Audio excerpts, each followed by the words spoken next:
अस्सलामु अलैकुम। अस्सलाम वालेकुम। वालेकुम अस्सलाम व रहमतुल्लाहि व बरकातुहू। कौन बहन और कहाँ से?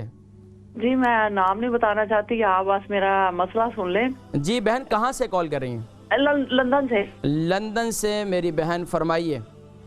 वो ना एक मसला है कि मुझे मेरी दोस्त ने उसके बिहाफ पे मैं आपको फोन कर रही हूँ। उसकी तकलीफ है, कह रही है कि पेशाब उसको ना रात को बार बार आता है।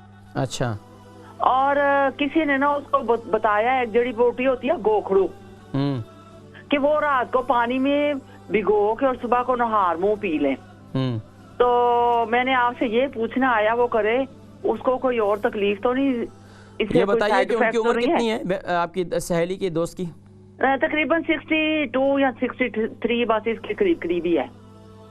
ठीक है, उनको प्रोग्राम दिखाएं इंशाल्लाह मैं, और आप भी सुने इंशाल्लाह मैं जिक्र करता हूँ। रात को पेशाब बार बार आता है, अब उसके लिए कुछ बता रही थी कि इनकी एक दोस्त है, उनको जो है ये कैफियत होती है। देखें, एक तो ये मसाने की कमज़ोरी की अलामत होती है कि मसाने की कमज़ोरी के लिए सबसे बेहतरीन चीज़ जो है वो तिल का इस्तेमाल है, जिसे हम कहते हैं कि वाइट तिल ले लें और ब्लैक तिल।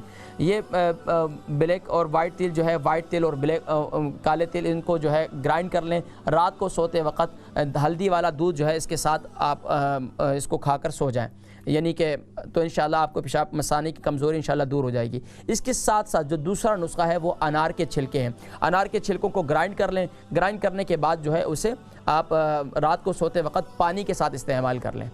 ये दो नुस्खे हो गए। इसके साथ साथ जब आप रात को सोएं तो अपने मसाने पर अव्वल आखिर दुरूद शरीफ के साथ आयतुल कुर्सी 11 मरतबा पढ़ें। अव्वल आखिर दुरूद शरीफ के साथ आयतुल कुर्सी 11 मरतबा पढ़कर अपने मसाने पर, अपने जिस्म पर फूंक दें, तो इंशाअल्लाह अल्लाह तबारक व तआला आपकी इस तकलीफ़ को दूर फरमाएंगे। अगले 7 दिन में मुझे दोबारा बतलाइएगा।